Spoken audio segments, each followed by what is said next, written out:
네, 안녕하십니까. 경비지도사 2015년 17회 기출문제 풀이를 하겠습니다. 자, 먼저 1과목인 법학개론부터 들어가도록 하겠습니다. 자, 법학개론 문제는 1번부터 보면 되겠는데요. 자, 법과 도덕의 차이점입니다. 1번 문제는 법과 도덕의 차이점인데요. 옳지 않은 것은 하고 물어봅니다. 자, 보통 우리가 도덕법, 일반 우리 규범력에 관련된 문제입니다. 자, 보시면, 자, 보통에 우리가 규범이라고 할 때는요, 규범은 우리가 지켜야 되는 것들을 의미하는데요.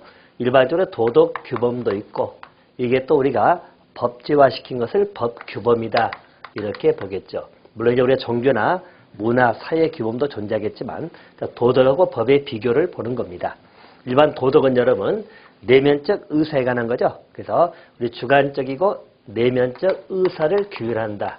주관적이고 내면적 의사를 규율하는 게 도덕. 그럼 법은 뭐겠죠?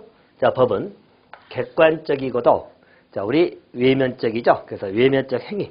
자, 우리 법은 객관적이면서 외면적 또는 외부적 행위를 규율하는 게 법이다. 이렇게 구별할 것이고요. 또 보편적으로 도덕은 자율성이 지배하죠. 자율성입니다. 자, 근데 우리 법은 타율성이다. 이런 것들을 기억하시면 되겠고요. 아울러서 자, 도덕이라고 하는 것은 우리가 일반적으로 권리 의무 관계에서 편면적이라는 말 쓰는데, 자, 우리 법은 권리 의무 관계에서 양면성이라는 말 쓰거든요. 이 말의 의미는 뭐냐면 도덕은 본인이 지켜야 될 그런 문제로만 접근하지만 우리 법은 권리 의무 관계 설정이 되면 권리 의무 관계는 양 당사자에게 발생하겠죠. 그래서 양면성이다. 이런 말 쓰는 것입니다. 자, 그래서 일반적인 차이점은 이렇게 잡아두시면 되겠어요. 자, 그럼 문제로 가겠습니다. 1번입니다. 법은 강제성이 있지만 도덕은 강제성이 없다. 자, 맞죠? 일반적으로 우리 법이라는 것은 타율성을 띠고 가장 중요한 강제성이 있다라는 의미죠. 강제성이 있다는 말은 법을 위반하면 제재가 들어가죠. 그래서 우리가 법을 위반하면 형벌 부과해가지고 뭐 징역형이 대상이 되든지 이런 제재가 되는 겁니다. 하지만 도덕은 강제성이 있다 없다? 없다. 자, 그래서 도덕을 위반하면 역시 비난은 받는다라도 그때 비난은 법적인 비난이 아니고 사회적 비난이 되겠죠. 그래서 뭐 우리 흔히 여기서 욕을 먹을 수 있다. 하지만 교도소 가진 않을 거다. 이것이 도덕이죠. 우리 법은 강제성이 있습니다. 자, 1번은 맞았네요. 자, 2번은 법은 타율성을 갖지만 도덕은 자율성이다. 맞죠? 법은 타율성 그리고 도덕은 자율성입니다. 자, 3번은 법은 내면성을 갖지만 도덕은 외면성을 갖는다. 자, 이게 바뀌었죠? 자, 우리 법은 객관적이고 외부적 행위를 규율한다겠죠? 도덕은 내면적이고 주관적, 의사를 규율하는 게 도덕입니다. 그래서 자, 3번은 바뀌었어요. 법이 외면성을 갖고 도덕이 내면성을 갖는다. 이렇게 바꿔야 되겠죠? 자, 4번은 법은 양면성 같지만 도덕은 일면성을 갖는다. 자, 그래서 맞았고요. 1번 문제는 법과 도덕의 차이점 물어보는 문제이고요. 자, 정답은 3번. 자, 3번은 법은 외면성인데 내면성. 또 도덕은 내면성인데 외면성이라고 표현해놨죠. 그래서 3번이 답이다. 이렇게 보시면 되겠습니다. 자, 2번 문제 보겠습니다. 자, 법의 효력에 관한 설명인데요. 옳지 않은 것은 하고 물어봅니다. 일반적으로 법의 효력상의 문제 논의입니다. 자, 1번 질문입니다. 자, 법률의 시행기간은 시행일부터 폐지일까지이다. 자, 일반적으로 법의 효력은, 자, 보통 이 법은 성문법을 가지고 이야기하겠죠. 성문법을 가지고 이야기하는데 법의 효력은 시행될 때부터 이제 폐지될 때까지 그 효력이 있다. 그런 이야기죠. 이제 폐지가 된 효력을 상실한다. 기본적 시한적 효력이 있는 겁니다. 자, 2번 질문은 법률이죠. 자, 법률에 특별한 규정이 없는 한 공포일부터 30일 경과하면 효력이 발생한다. 자, 여기 이제 틀렸다는 이야기죠. 자, 우리가 보통 법의 중심은 법률을 가지고 논의하는 겁니다. 그럼 여러분들, 우리 법률은 국회에서 만들죠. 그래서 다시 일반적으로 법률은 우리 국회에서 제정하는 법규범이죠. 헌법보다는 아래가 있고 명령보다는 위에가 있는 법규범을 우리는 법률이라고 합니다. 우리 법률은 국회에서 본회의 의결 거치겠죠. 의결합니다. 국회에서 본회의 의결하면 일반적으로 법률안이 국회에선 통과가 된 겁니다. 물론 이 법률안 되기 위해서는 발의과정 거치고 또 상임위원회 거치고 본회의 의결 거치겠죠. 자, 그래서 국회에서 의결합니다. 제적가 봐도 출석가 봐서 의결되면 자, 이 법률은 국민을 구성하는 거기 때문에요. 효력을 발생하기 위해서 어디 가겠죠? 정부로 갑니다. 정부. 자, 우리 대통령이 간다고 생각하시면 됩니다. 대통령이 뭐 하죠? 자, 이 법률에서 거부권 행사할 수 있고 아니면 공포를 해야 됩니다. 그러니까 법률이 효력을 발생하기 위해서는 공포 절차가 필수입니다. 대통령이 공포를 합니다. 자, 공포는 어디 하냐면 여러분들 일반적으로 간보에 합니다. 요즘은 전자간보에 실개초. 공포는 널리 알리는 겁니다. 공포하면 효력이 언제 발생하냐 문제이죠. 자, 여러분들 공포하면 효력은 특별한 규정을 둔다는 말의 의미는 뭐냐면 보통 우리 법률이 제정되면 언제부터 시행된다. 알겠죠? 시행된다. 그 범위를 정해주거든요. 시행된다고 보는 그 규정, 그 날짜 효력을 발생하지만 규정이 없다면, 자, 특별한 규정이 없다면 공포 며칠이죠? 20일 경과입니다. 그렇죠? 규정이 없다면 공포 20일 경과. 20일 경과 때 효력을 발생한다. 이걸 기억해 두시고요. 자, 물론 또 단서장이 있어요. 국민의 권리임하고 직접 관련된 것은 30일 경과돼서 시행되도록 한다는 규정이 있어요. 그래서 기본적으로 규정 없다면 20일로 기억하시고 국민의 권리임하고 직접 관련된 그 혹시나 그 표현이 나오면 그때는 30일 경과라고 보는 겁니다. 그래서 기본적으로는 20일 경과입니다. 규정이 없을 때. 자, 그러면 2번 집이 틀렸죠. 특별한 규정이 없다면 공포일부터 20일 경과다. 이렇게 보셔야 되겠죠. 자, 3번입니다. 범죄 후에 법률이 변경이 피고인에게 유리한 경우에는 소급 적용이 허용된다. 자, 이 문제는 여러분 뭐죠? 일반적으로 형법상의 문제죠. 범죄니까요. 범죄로서 형법의 문제인데 우리 형법은 여러분 법률 소급의 불소급 원칙이니까 기본적으로 불소급 원칙입니다. 그죠? 불소급 원칙이라는 것은 소급은 여러분 뒤에 미치는 거죠. 그래서 일반 형법상의 문제는 형법상의 문제, 민법하고 다르게요. 민법은 소급이 되거든요. 근데 형법은 우리가 위반하게 되면 형벌이 부과되고 징역형을 가게 되고 경우에 따라서는 사형도 부과될 수 있는 그러한 게 형법상의 문제입니다. 그래서 자 보시면 일반적으로 형법상의 문제는 범죄 행위가 있다는 이야기죠. 자, 범죄 행위를 했습니다. 살인이든 강도든 절도든 행위가 있었습니다. 그러면 기본적으로 법이 적용되는 것은요. 행위 당시 법입니다. 행위 당시 법. 우리가 행위시법이라고 그러죠. 행위 당시 법에 따라서 범죄가 되고 형량이 정해지는 것. 이게 대원칙입니다. 그래서 행위 당시 법으로 보시면 되겠고요. 자, 만약에 여기서 간통행위를 했다. 그러면 간통죄가 된다는 이야기죠. 근데 이후에 간통죄가 폐지가 됐어. 그래서 말 그대로 행위시법이 개정이 됐다는 이야기죠. 개정된 법이 됐다. 개정된. 거기에 따르면 범죄가 되지 않는다는 이야기죠. 그죠? 또는 형량이 일반적으로 여기 행위시법에 따르면 뭐 5년 이하 징역인데 개정되어 따라서 1년 이하 징역이다. 형량이 더 상대방이 유리하게 됐다는 이야기죠. 유리하게 됐다. 자, 그렇게 되면 자, 이 행위에 대해서 자, 행위시법이 적용될 거냐 아니면 개정된 법이 이렇게 갈 거냐. 자, 이렇게 뒤쪽으로 가는 것을 우리가 소급이라고 합니다. 소급. 여기죠. 소급이죠. 소급. 기본적으로 원칙은 소급하지 않는 게 원칙입니다. 항상 행위시법주의가 대원칙이에요. 하지만 이렇게 범죄행위를 구성하지 않거나 또 상대방이 더 유리하게 된 경우 이럴 때는 소급 적용이 가능합니다. 이 말은 신법이 적용될 수 있다는 이야기죠. 이 녀석은 국법이고 개정되면 신법이 되겠죠. 신법이 소급될 수도 있다. 알겠죠? 예외적입니다. 자, 그럼 3번지 봐볼까요? 3번지 보시면 범죄 후에 법률의 변경이 피고인을 유리하게 됐죠. 이럴 때는 소급 적용이 허용된다. 맞죠? 소급 적용이 허용이 됩니다. 예외지만요. 그래서 3번은 맞았고요. 자, 4번은 외국에서 범죄를 저진 한국인에게 우리나라 형법이 적용돼서 속인죄에 따른 것이다. 자, 여러분 우리가 일반적으로 우리 지역적 법의 문제에서 속지주의가 있고 속인주의가 있고 그러죠. 자, 여러분들 속지주의, 속인주의, 속지주의는 영토주의, 속인주의는 우리 혈통주의라고 그러죠. 자, 속주주의 말의 의미는 뭐냐면 대한민국 영역 내에 있으면 외국인이라도 전부 다 우리 형법에 적용을 받아라. 이것이 속주주의죠. 그래서 속주의고, 자, 속인주의는 우리나라 국민이면 어느 곳에 있더라도 우리 형법에 적용을 받아라. 우리 법에 적용을 받아라. 이게 속인주의라고 생각하시면 됩니다. 형법상은 속주주의가 원칙이고 속인주의가 보충적, 가미되다고 생각하시면 돼요. 자, 근데 4번 지문처럼 애국에서 우리 한국인이 범죄를 저질렀습니다. 한국인이 범죄를 저질렀다.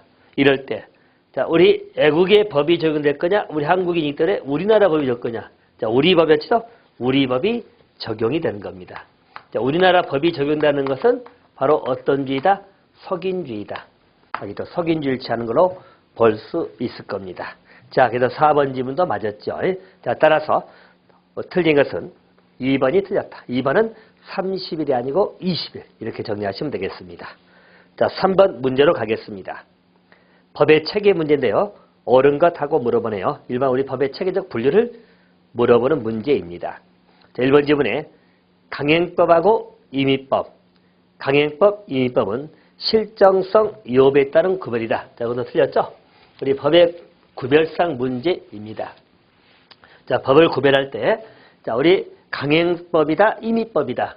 여러분, 강행법 또는 임의법, 이 말은 일반적으로 우리가 어떤 구별이죠? 강행성 여부입니다. 강행성이 있느냐 없느냐 이런 걸 가지고 구별하죠. 일반 효력상의 구별로 보시면 됩니다. 그래서 일반적으로 강행성 여부에 관한 논의다 라고 보시면 되겠습니다. 자, 반면에 거기는 또 실정성 유무다. 이 말은 자, 실제로 만들어진 법을 우리 말하죠. 실정법이고 또 자연법이고 이렇게 두 가지를 구별합니다. 자연법은 눈에 보이지 않는 신이 만든 법이라 하는 것이고요. 실정법 우리가 실제 만들어서 운영되고 있는 법의 체계를 실정법이라고 생각하시면 돼요. 그래서 실정성 유무는 이렇게 구별하죠. 강행성 유무는 강행법과 임의법. 자, 그러면 1번 틀렸죠. 자, 2번은 고유법하고 계수법. 자, 고유법, 계수 뭐죠? 법의 발생 연원입니다. 자, 볼까요? 법의 발생 연원. 자, 그래서 일반적으로 고유법, 원래 있던 법이고, 계수란 말은 뭐죠? 넘어온 법. 이어져 넘어온 법. 그래서 전에 온 법을 계수법. 법의 발생 연원으로 보시면 됩니다. 자, 대상에 따라서는요, 일반적으로 적용 대상, 자, 규율하는 대상에 따라서는, 자, 우리 공적 관계를 규율하면 뭐죠? 공법. 사적 관계를 규율하면 사법. 이렇게 구별할 수 있겠죠? 공사법은 그렇게 보시면 되겠고요. 또, 효력범위입니다. 자, 효력범위는 여러분, 자, 일반적으로 모든 사람들에게 적용된다. 자, 모든 사람들에게 적용된다는 뭐죠? 일반법이죠? 일반법. 자, 특정 지역의 특정 사람, 특정 사항에 대해서만 적용된다.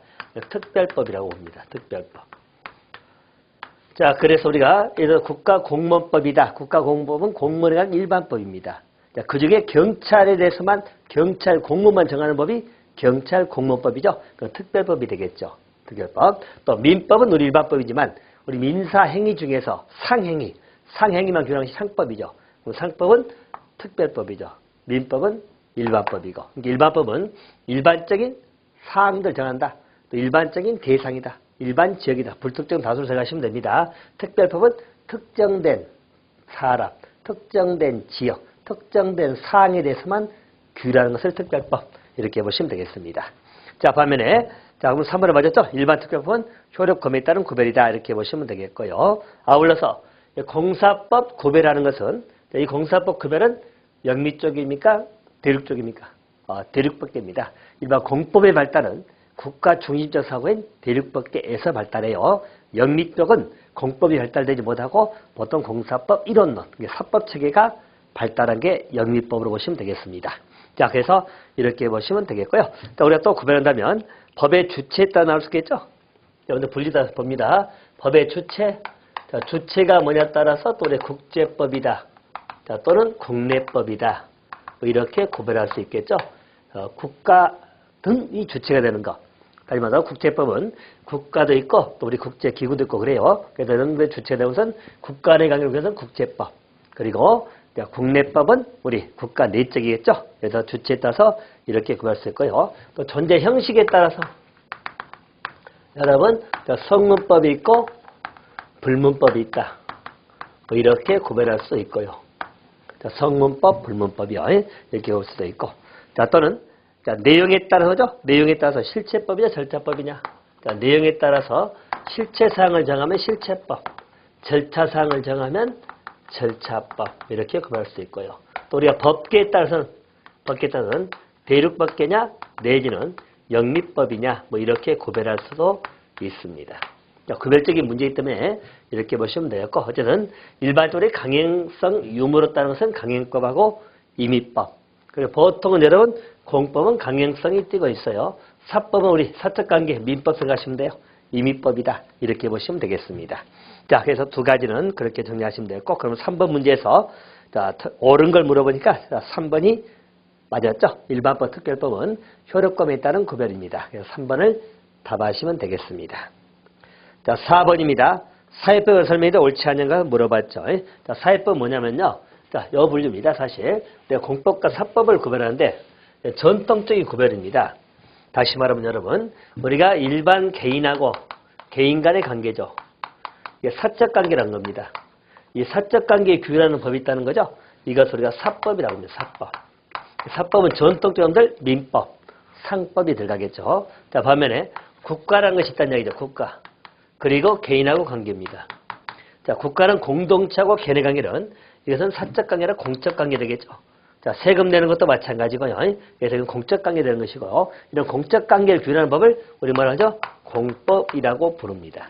그래서 전통적으로 공사법 구별이 시도가 되고요.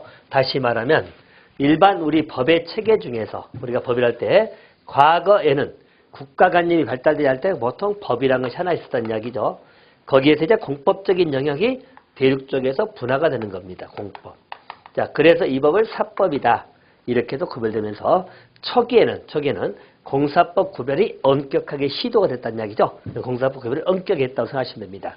하지만 오늘날 오게 되면 올라오게 되면 이제 여기 중간적 형태인 사회법이라는 것이 하나 만들어진다는 이야기죠. 이 말이 뭐냐면 자, 기본에 우리가 공적 관계는 항상 국가 우월적이고 강행성이고 국가가 명령하고 막 이런 거. 사적 관계는 임의적이기 때문에 우리가 사적 자체란 말 들어보셨죠? 내가 내 일은 알아서 하는 이런 관계가 사법 관계입니다.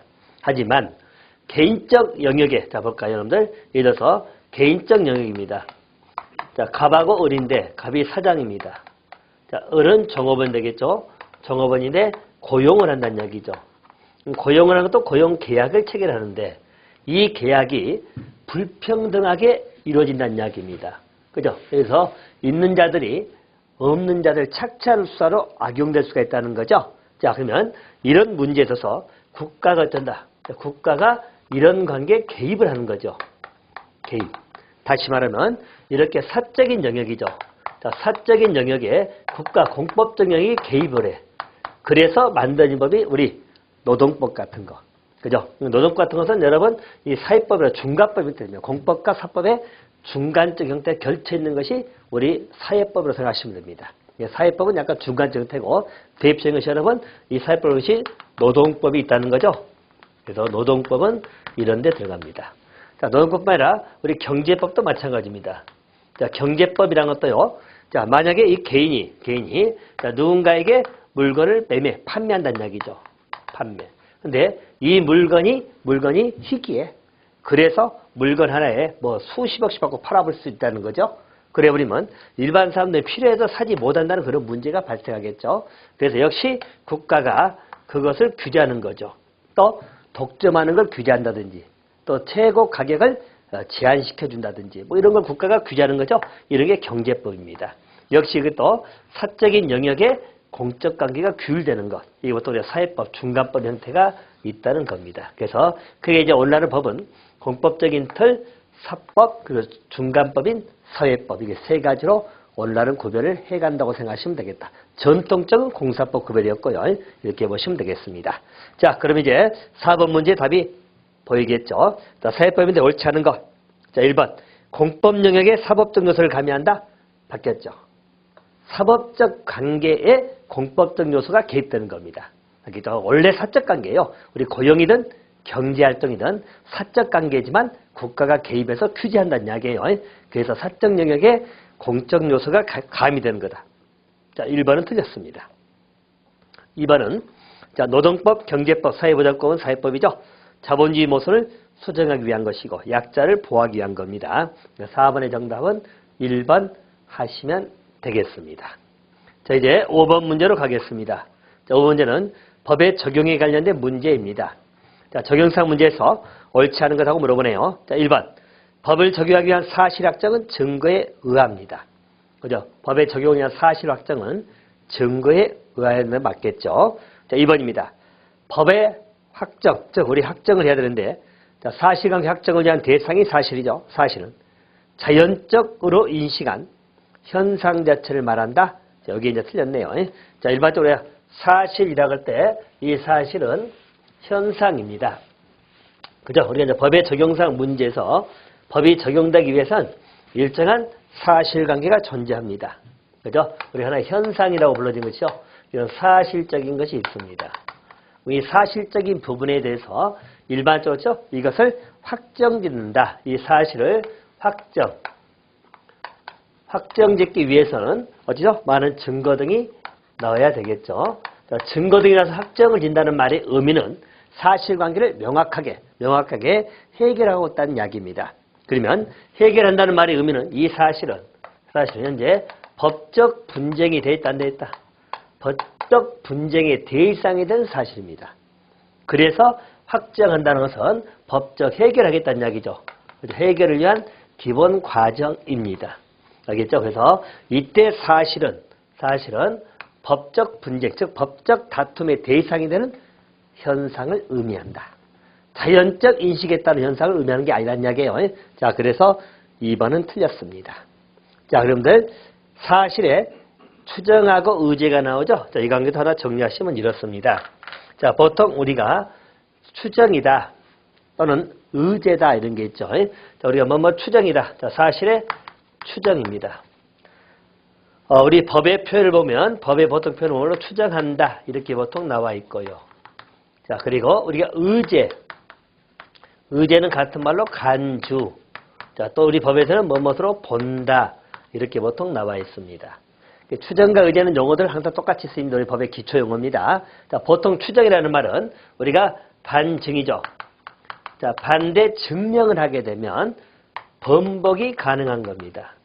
번복이 가능해져. 이게 추정의 의미입니다. 이게 반증을 통해서 뒤집을 수 있다 이렇게 보는 거죠. 자, 대표적인 여러분들 우리 등기 있죠. 자, 등기는 일반적으로 권리관계를 치죠. 자, 소유권. 자, 다시 말해서 이 집이 A라는 사람으로 자, 우리 등기부등본 갑굴안에 등기가 됐다는 이야기죠.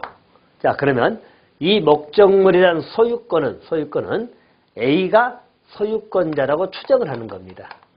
알겠죠? 소유권자로 추정이 돼. 갑굴안에 나와 있으니까요. 그래서 우리가 등기를 추정적 효력이라고 하는 겁니다. 추정입니다. 추정이란 말의 의미는 뭐냐면 예를 들어서 B라는 사람이 이게 내 집이다. 내 목적물이다. 이것을 입증, 즉 반증을 하게 되면 이 등기는 바뀝니다. 번복이 가능하죠. 이게 추정이라는 말의 의미죠.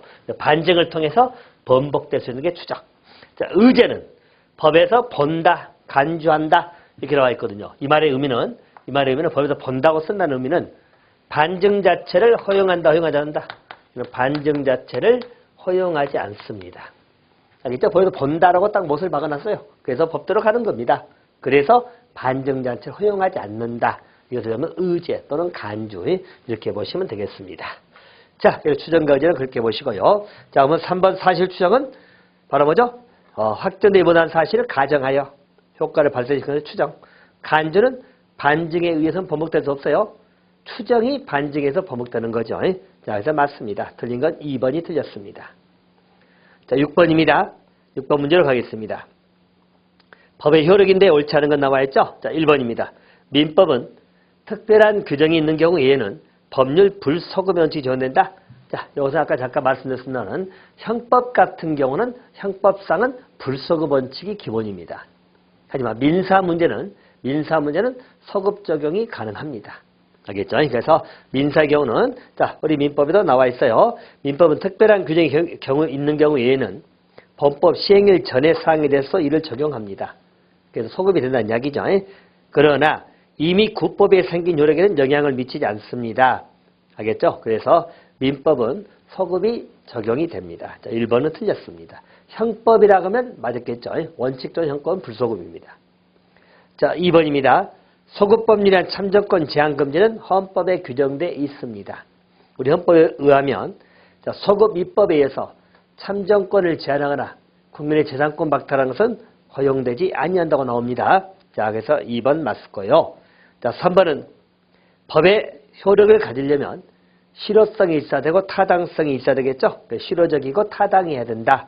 가장 기본적인 법의 효력 요건입니다. 자, 3번 맞았고. 자, 4번은 하위 법 규범으로 상위 법 규범을 개폐할 수 없다. 맞죠? 기본적으로 상위법 우선어지기 때문에 상위법이 하위법을 개폐하는 거죠. 개정 폐지. 아래법이 하위법이 상위법을 개정하거나 폐지시킬 수 있는 건 아니란 이야기예요. 자, 그래서 4번도 틀렸습니다. 맞죠? 4번 하위법을 개폐할 수 없다. 맞습니다. 그래서 틀린 것은 여러분 1번이 틀렸다. 이렇게 보시면 되겠죠. 자, 7번 문제로 가겠습니다. 자, 7번 문제는 권리 주체하고 분리해서 양도할 수 없는 권리라고 나와 있죠. 자, 이 말의 의미는 우리 일반 권리 분류상의 문제입니다. 권리 분류상에서 나와 있는 내용이고요. 자, 우리 권리는 분리하기에 따라서 여러 가지 분류가 가능합니다. 분리에 관한 논의 잠깐 또 설명해 드리면 그렇습니다. 자, 일반적으로 권리입니다. 권리는 현재 권리 법력서라도 법에서 인정하는 힘을 권리라고 합니다. 권리를 구별할 때 내용에 따라 구별하면 내용상 구별하게 되면 권리는 기본적으로 재산권이 있고요. 재산권. 자, 그리고 가족권이 있겠죠. 자, 그리고 인격권이 있습니다. 인격권. 자, 그리고 우리 사원권이 있습니다.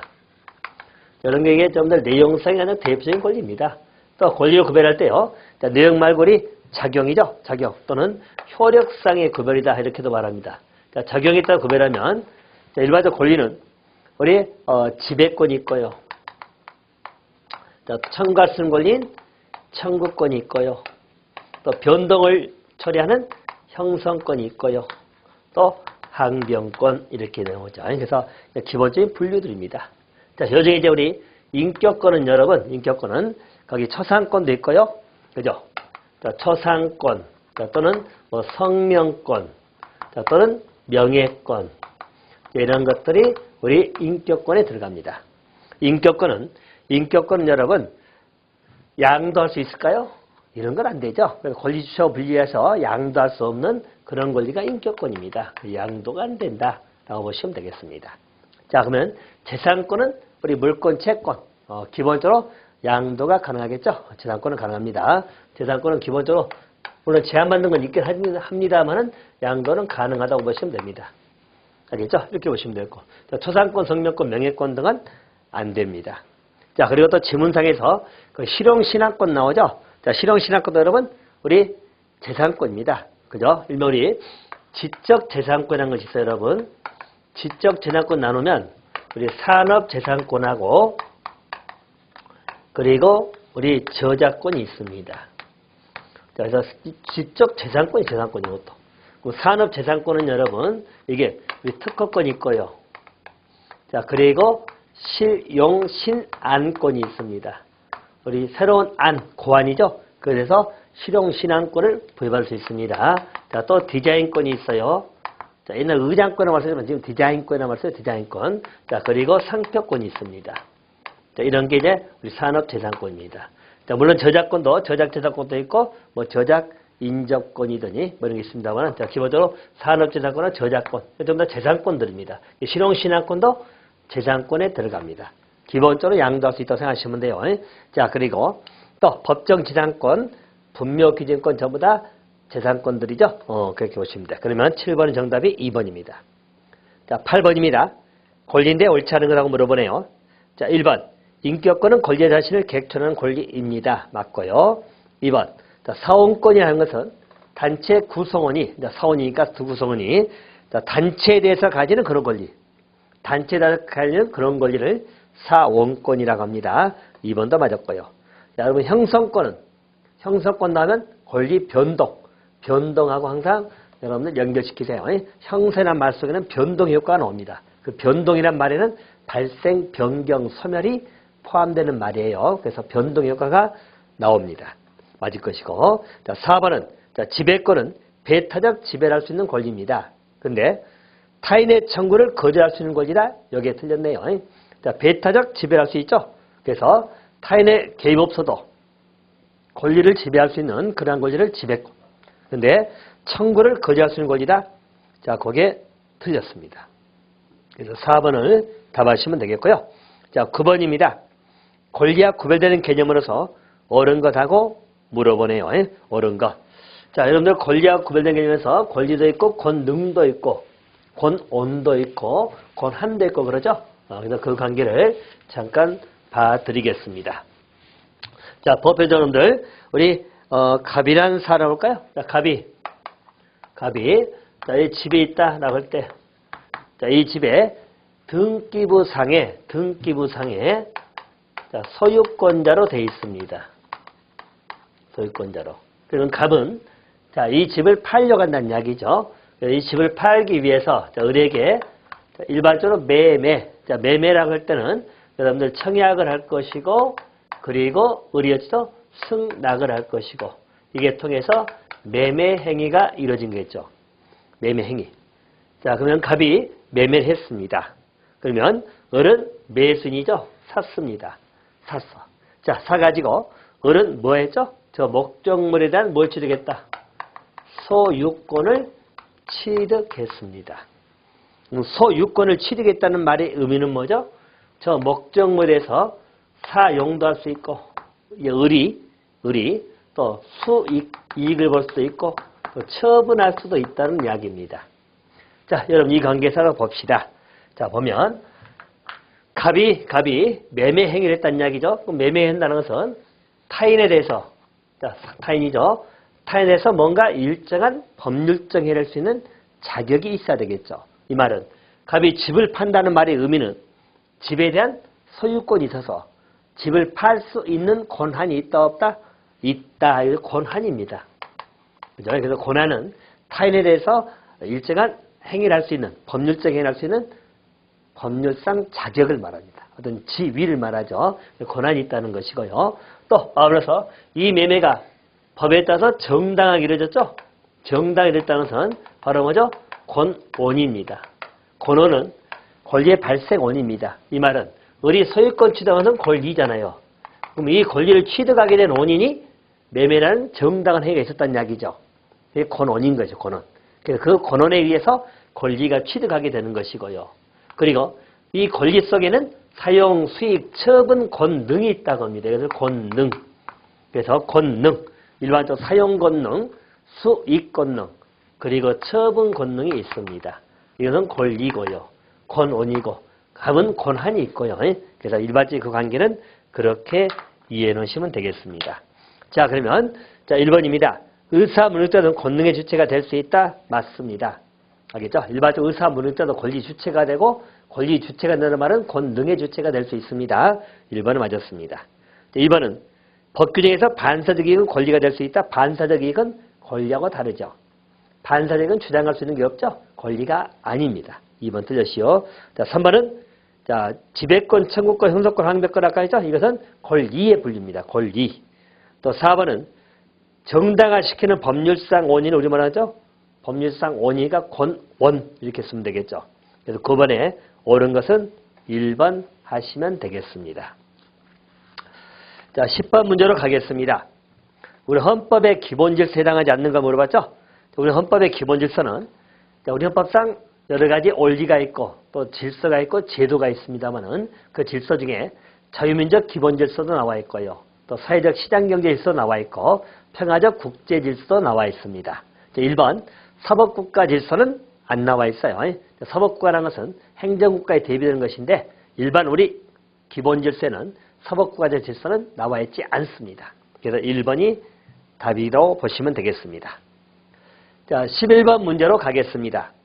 자, 11번 문제는 헌법상 기본권 보장의 대전제가 되는 최고 원리는 하고 물어봤죠. 자, 우리 헌법상의 인권 보장입니다. 기본권 보장의 핵심은 바로 뭐죠? 여러분들 생명권 보장입니다. 대전제가 된 최고 원리는 바로 생명권 보장으로 보셔야 되겠죠. 자, 그래서 11번에는 1번이 답입니다. 자, 생명권 보호입니다. 자, 12번입니다. 헌법상 법인이 누릴 수 있는 권리에 해당되지 않는 것하고 물어보죠. 자, 법인입니다. 자, 우리 자연인은 자연인이 누릴 수 있는 권리가 있고 또 법인이 누릴 수 있는 권리 있지만 법인이 누릴 수 없는 권리가 있죠. 법인이 누릴 수 없는 권리는 인간으로서, 즉 자연인으로서 존재할 수밖에 없는 그런 권리들은 법인이 향유할 수가 없는 권리들이죠. 자, 그럼 그런 권리들이 뭐가 나오죠? 자, 보시면 우리 법인이 누릴 수 없는 권리. 자, 보시면 가정에서 오늘 양심의 자유, 법인은 양심이 없겠죠. 그죠? 이런 건 누릴 수 없죠. 또 신앙의 자유도 마찬가지입니다. 대신 조심할 것. 자, 법인도 종교 행사를 위해서 종교 집회를 연다. 뭐 집회나 이런 것은 가능합니다. 신앙의 자유를 누릴 수 없다는 이야기죠. 이런 겁니다. 또 여러분들 사생활 자유도 있죠. 자, 법인이 무슨 프라이버시가 있을 거냐 이런 문제죠. 사생활 자유도 보통 누릴 수 없습니다. 또 주거의 자유도 마찬가지입니다. 주거의 자유도 우리 법인이 누릴 수 없다. 또 인간의 존엄과 가치도 우리 인간의 존엄과 가치도 우리 법인이 누릴 수 없는 권리입니다. 마찬가지로 자, 빠졌지만 우리 생명권 있을까요? 생명권도 당연히 법인은 누릴 수 없겠죠. 그죠? 또 우리 신체의 자유 없겠죠. 법인도 누릴 수 없겠죠. 뭐 이런 것들. 우리 인간이 누릴 수 있는 권리들은 법인은 누릴 수 없다고 생각하시면 되겠죠. 자, 그러면 12번에 법인도 결사나 집회자는 있어요. 또 거주의자는 있습니다. 주거의자는 없지만 거주의자는 없어요. 주거의자는 우리 평온한 주거자이죠. 그래서 이건 인간이 누릴 수 있는 거기 때문에 법인이 누릴 수 없어요. 자, 재판받을 권리는 있습니다. 자, 프라이버시권 없겠죠? 그래서 12번에는 정답이 3번 하시면 되겠습니다. 자, 13번입니다. 헌법상 국회의원의 권리 의무 설명이죠. 권리 의무 사항인데요. 옳지 않은 것. 일반적으로 법리 정한력을 겸할 수 없다고 나와 있고요. 국가 이익을 우선해서 양심에 따라서 직무를 행한다 나와 있고요. 또 현행범이라도 회기 중에는 국회 동의 없이는 체포 구금되지 아니한다. 3번이 틀렸습니다. 자, 3번은 불체포특권이죠. 그래서 우리 헌법 44조에 보면은 국회의원은 현행범인 경우를 제외하고는 회기 중 국회 동의 없이는 체포당하지 아니한다고 나옵니다. 그래서 여러분 우리 국회의원은 여기만 정리합니다. 국회의원은 체포나 구금이 가능한 경우죠. 자, 첫 번째 뭐죠? 그러면 현행범이어야 됩니다. 현행범은 체포 구금이 가능합니다. 자, 두 번째 회기 중이 아니어야 됩니다. 그죠? 회기 중이면 일단 제한을 받죠. 또 세 번째 뭐죠? 국회 동의. 자, 국회에서 동의를 해주면 체포 가능합니다. 또 대신 현행범인 경우를 제외하고 합니다. 현행범인 경우를 제외하고 현행범 아닐 때입니다. 현행범이면 필요 없습니다. 알겠죠? 현행범 아닐 때는 회기 중이거나 국회 동의에 의해서 할 수 있습니다. 회기 중이 아니거나, 회기 중이다 하더라도, 회기 중에 하더라도, 회기 중이라 하더라도 국회 동의가 있으면 가능합니다. 알겠죠? 자, 다시 정리합니다, 여러분들. 자, 우리 국회의원의 불체포특권에 관한 문제고요. 자, 우리 국회의원은 현행범인 경우를 제외하고, 현행범인 경우를 제외하고, 회기 중에는 국회 동의 없이는 체포 구금을 당하지 아니한다. 이 말은 현행범이면 체포 구금이 가능합니다. 또 회기 중에 체포 구금되려고 했죠? 현행범 아니면 회기 중에 체포하려면 국회 동의를 받아야 됩니다. 이렇게 보시면 됩니다. 자, 그래서 3번 틀렸죠? 회기 중에는 동의 없이 현행범이라도 틀렸습니다. 자, 3번 틀렸고. 자, 4번은 국회에서 직무대행 발언과 표결을 국회의회에서 책임지지 않는다. 헌법 45조 면책특권이죠? 맞습니다. 틀린 것은 3번 하시면 되겠습니다. 자, 14번 문제입니다. 우리 헌법재판소에 관한 설명이죠. 옳지 않은 것.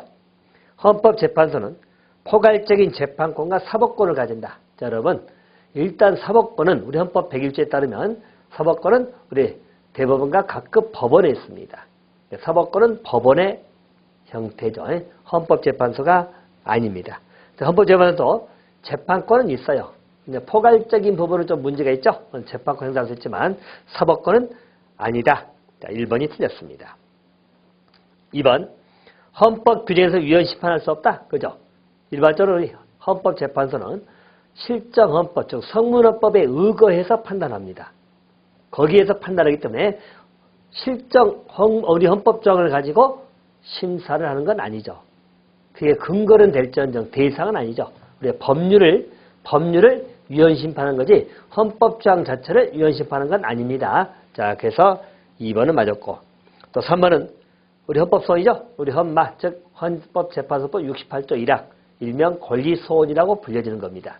그래서 공권행사 불행사로 우리 국민의 기본권이 자, 자기 관련성, 직접 현재성이죠. 그리고 보충성 요건 충족될 때 헌법소원을 제기할 수 있습니다. 자, 그래서 맞고요. 또 4번은 위헌법률 심판이죠. 그럼 위헌법률 심판은 누가 하는 거죠? 법원이 제청합니다.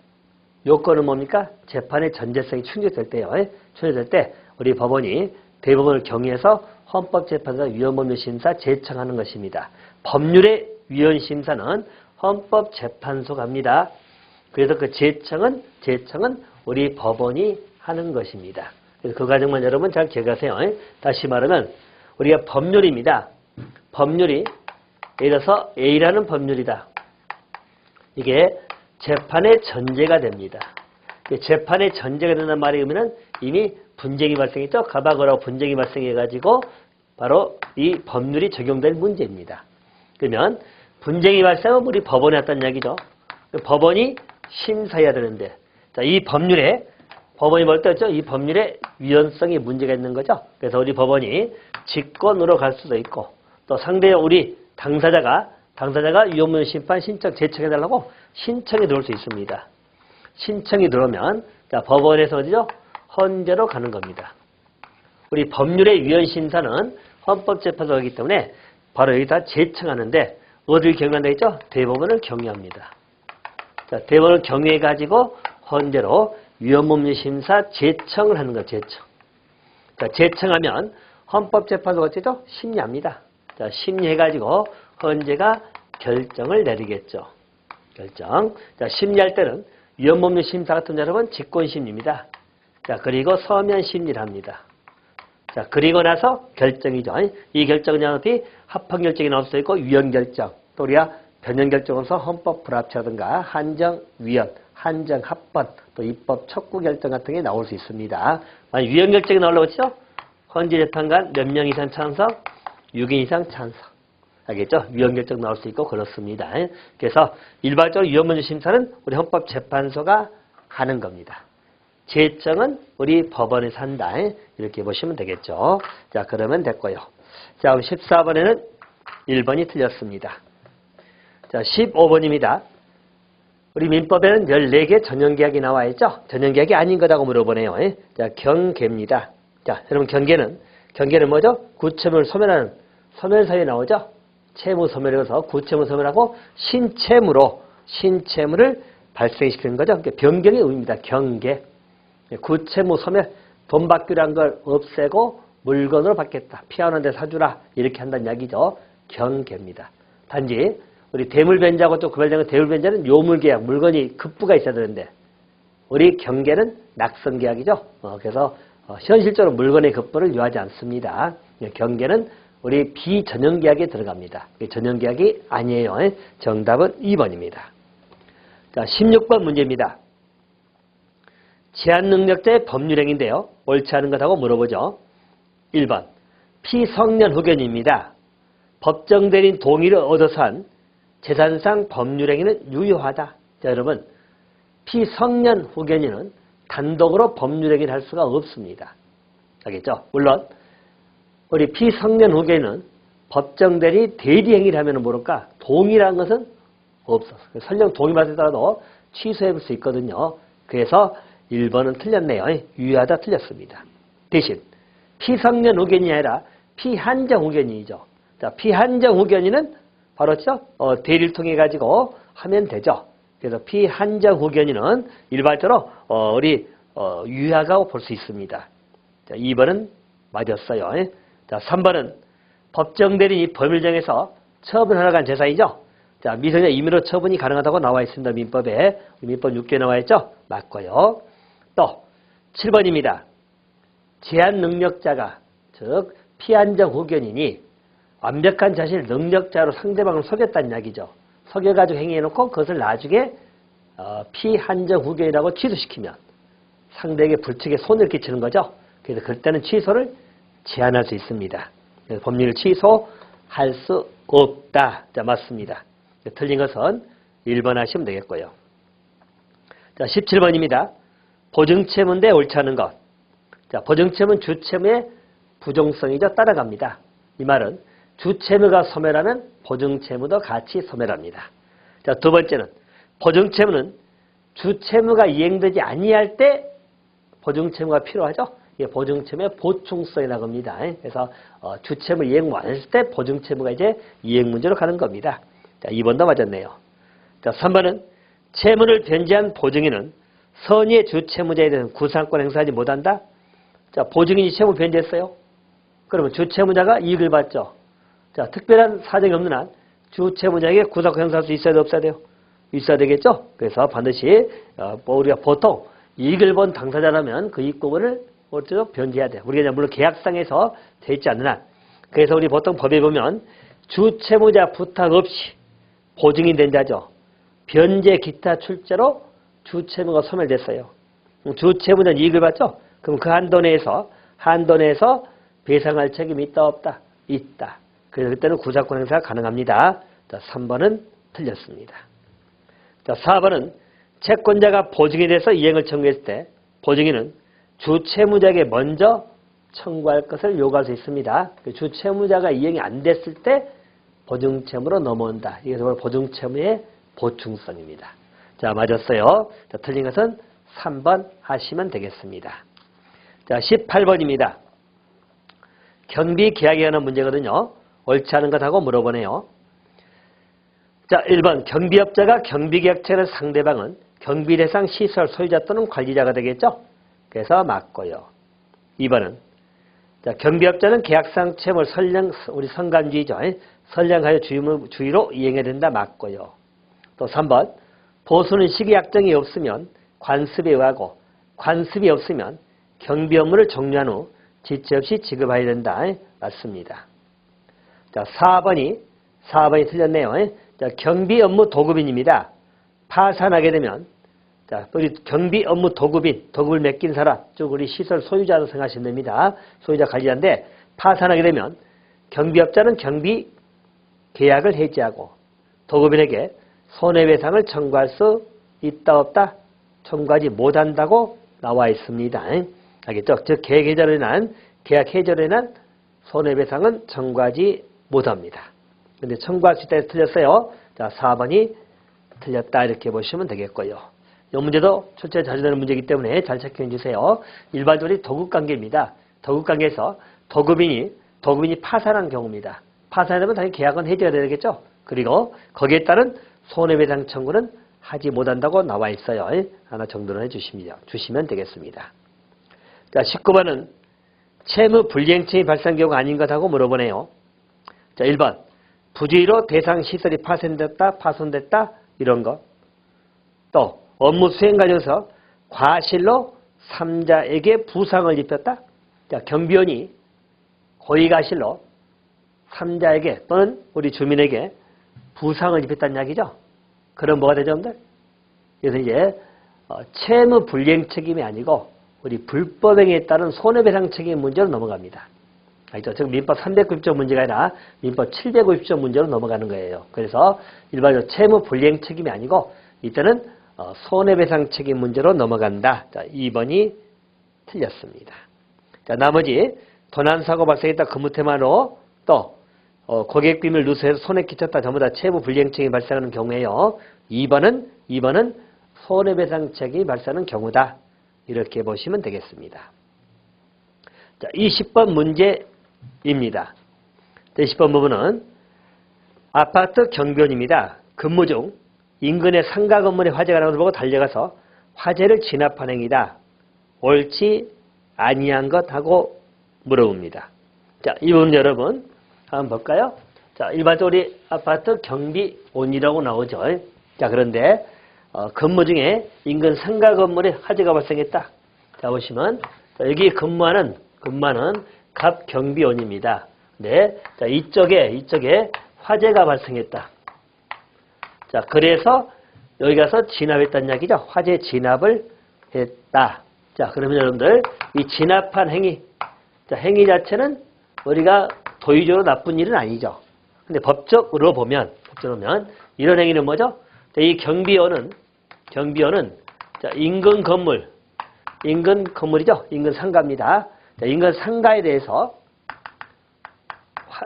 화재 진압할 의무가 있다 없다? 없다. 법적인 의무가 없음에도 불구하고 행위를 했다는 이야기죠. 이런 걸 우리 뭐라고 하죠? 민법에 통하는 사무관리라고 합니다. 법률상 의무도 없이 타인의 사무를 관리한 거죠. 그래서 사무관리로 생각하시면 되겠고요. 이 경우입니다. 이 경우에 자, 이 화재를 진압하면서 이 상가 건물을 막 깨부수면서 자, 관리자의 뭐죠? 최소한도 이익이 되는 방법을 해야 되는데 이익이 되지 않게 했다는 이야기죠. 손해가 발생했다는 이야기죠. 그러면 과연 경비원이 손배 책임을 져야 할 문제일 것이냐? 자, 손배 책임 문제입니다. 이 문제는 여러분 일반적으로 고의나 중과실일 때는 손해원 책임 문제가 발생합니다. 근데 과실이 없다면 손해원 책임이 있어요 없어요? 자, 우리 경과실이나 과실이 없다면 손배 책임은 없다고 봐야 되겠죠. 이렇게 보면 되겠습니다. 자, 그럼 이제 문제로 가겠습니다. 1번. 경비 업무의 범위를 벗어나기 때문에 화재를 진압 법적 의무는 없습니다. 맞고요. 또 건물적에 이익이 된 방법으로 진압해야 되겠죠? 그것도 맞고. 또 3번은 손해 끼쳤거든요. 과실이 없더라도 배상 책임이 있다. 이거 틀렸죠? 과실이 없으면 배상 책임이 없습니다. 자, 3번은 틀렸습니다. 자, 4번은 고의나 중과실로서는 배상 책임이 없다. 맞죠? 자, 틀린 거에서 3번을 답하시면 되겠습니다. 자, 이번 강은 20번까지 정리되었습니다. 다음 강에서 뵙겠습니다.